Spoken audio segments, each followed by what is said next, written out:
Hi everyone. In this video we are going to learn about pivot table. So select all the data and then go to the insert and click pivot. Now we are going to create a pivot table in new worksheet. Click OK.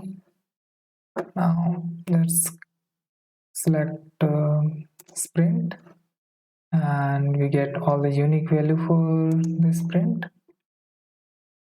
and then going to tick the status, and we need the status count like this.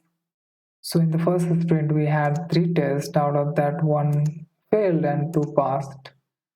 Similarly for other sprint we have all this data available over here. This is kind of one great way to analyze the data, and easily you can do it. So thank you for watching.